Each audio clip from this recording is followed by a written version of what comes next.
Hoje eu voltei com mais uma resenha, com mais um livro, e dessa vez é um livro que se tornou um dos meus favoritos e, sem sombra de dúvida, foi uma das coisas mais lindas e mais incríveis que eu li nos últimos meses, que é A Elegância do Ouriço, da Muriel Barbery. Mas antes de eu falar sobre esse livro, eu queria fazer um agradecimento. Quem me acompanha aqui no canal já há algum tempo sabe o quanto que eu gosto do Milan Kundera e da Insustentável Leveza do Ser. Mas a edição que eu tenho, a edição de bolso, a edição pequenininha, que também foi presente, eu ganhei de um querido amigo meu, mas é uma edição que eu não gosto de ler porque livro de bolso realmente é uma coisa que me cansa muito. E o Tadeu, que é um inscrito aqui do canal, que ele também tem canal aqui no YouTube, vou deixar o link na descrição, ele me mandou a edição dele, que ele tinha em casa. É uma edição que ele próprio já leu. Eu não sei se ele gostou muito, para falar a verdade, mas eu achei o presente muito incrível porque é uma edição bem diferente da minha.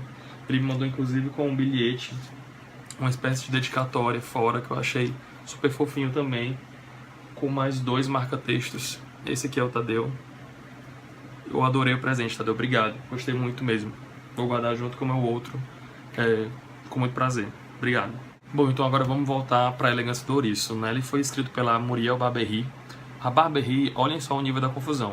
Ela é nascida no Marrocos, ela é radicada na França, mas ela mora no Japão. Esse é o segundo livro dela que ela lançou, foi o primeiro que eu li, e ela conseguiu juntar aqui, nessa história que ela construiu, pontos e aspectos dos 3 países no qual ela viveu. E o que a gente vai encontrar aqui, né? Então a gente vai ter aqui uma história que narra o dia a dia cotidiano de um condomínio situado em Paris, mas apesar da capa deixar bem evidente isso, e da sinopse também deixar bem claro, eu acho que é uma história que caberia em qualquer lugar do mundo.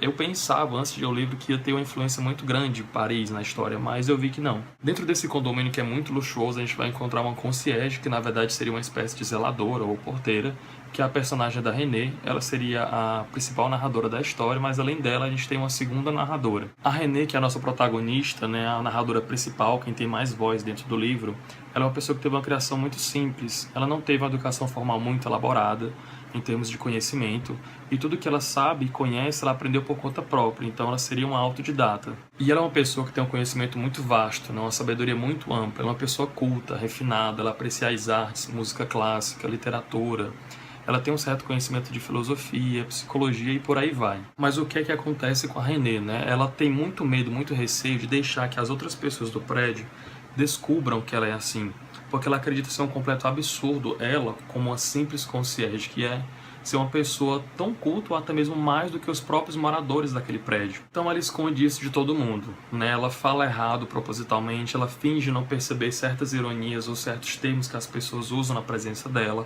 mas por dentro ela está sempre escutando tudo e julgando todo mundo internamente. E os moradores desse condomínio são pessoas bastante excêntricas e até mesmo snobs. Eles são membros da alta sociedade parisiense e dificilmente demonstram qualquer sinal de empatia ou atenção pela figura da Renée. Eles tratam ela pura e simplesmente como mais um utensílio, mais uma função do prédio, nada mais do que isso. É nesse ponto que surge a nossa segunda narradora, né, que é a Paloma. A Paloma é uma menina de 12 anos, ela é muito madura para a idade dela, ela tem um conhecimento muito amplo também, assim como a Renée, e até mesmo um pensamento diferente das crianças da idade dela e das pessoas que convivem com ela. E além de ter essas particularidades, a Paloma, ela tem uma visão muito realista e muito cruel da vida, mas isso muito por conta da criação que ela teve com a família dela e das pessoas com as quais ela convive dentro do condomínio. A mãe dela, por exemplo, é uma pessoa que faz terapia há mais de 10 anos e vive entorpecida com antidepressivos. O pai é bastante ausente também daquela rotina familiar, e a irmã dela mais velha vive atritando com ela e não se dá bem com o convívio. Então, por conta desse quadro que a Paloma enxerga e cria da vida como adulto, que ela resolve que ela não quer se tornar um adulto.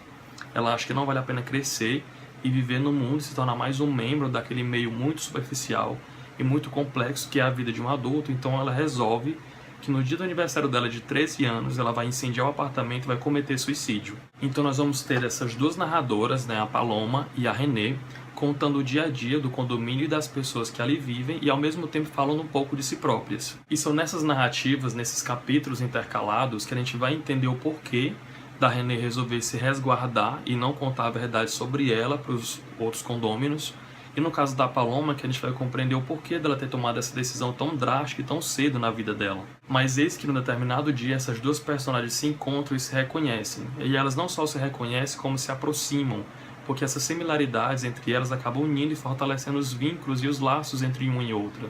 Mais pra frente na história surge um terceiro personagem chamado Kakuro, que ele se torna meio que um foco para todos os membros, todos os moradores daquele condomínio. O Kakuro é um imigrante japonês, ele é um homem extremamente elegante, refinado e educado, e ele chama muita a atenção das pessoas que moram ali. E elas criam até uma espécie de admiração em torno da figura dele. No entanto, apesar dele ter uma série de pessoas ali bajulando e implorando pela atenção dele, é na personagem da René que ele vai focar todo o cuidado, toda a curiosidade e a atenção que ele tem, porque ele, sensível do jeito que é, diferente dos demais, acaba percebendo algo de diferente nela. E aos poucos ele vai criando meios e estratégias para entrar na vida da René, mesmo ela botando vários empecilhos para que aquilo não aconteça. Mas as investidas dele são tão fortes, ele é tão cativante que ela acaba cedendo. E é quando esses três personagens se encontram, quando eles se unem, que a magia do livro acontece. E as três trajetórias principais da trama vão acabar se entrelaçando até chegar no final de maneira muito coesa. E sabe quando você lê um livro, você conhece os personagens, eles são tão cativantes, tão envolventes que você quer quase fazer parte daquele ambiente? É exatamente isso que acontece com esse livro. Recentemente eu estava conversando com uma inscrita do canal, a Manu, e ela conversou e falou uma coisa para mim que eu achei muito interessante. Ela disse que quando ela acabou de ler o livro, a vontade dela era sentar com os personagens numa mesa e tomar um chá, assim como eles fazem na história. E é exatamente essa a sensação que ele deixa. Ele não é um livro que vai fazer você repensar, se questionar ou refletir sobre a sua vida, mas eu acho que dificilmente alguém vai sair ileso do carisma e da simplicidade dessa obra. A Muriel conseguiu condensar aqui assuntos e temáticas que a priori você precisaria de mais tempo ou ir mais devagar com a leitura para poder compreender aquilo na sua completude ou de forma melhor. E quando eu falo isso, eu estou me referindo às questões filosóficas, de psicologia, existencialismo, artes, etc.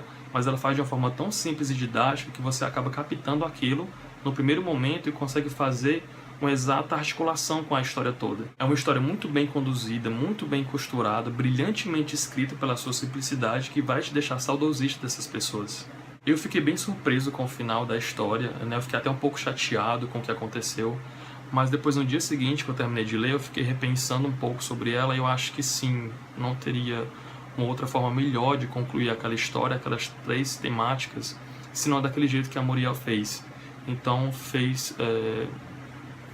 foi coerente pra mim. Eu acho que foi exatamente isso que eu precisava para poder arrematar tudo. Enfim, depois de terminar a leitura, eu só posso dizer que eu só tenho amores por Baberi, pela René, pelo Kakuro, pela Paloma e por todos os outros personagens que eu nem citei, mas que são muito cativantes também, assim como os outros. Se você gostou do vídeo, não esquece de dar uma avaliada. As redes sociais estão aqui embaixo, pode me encontrar que a gente conversa um pouco mais lá também. Se inscreve no canal se você não for inscrito. Obrigado por ter assistido e até mais.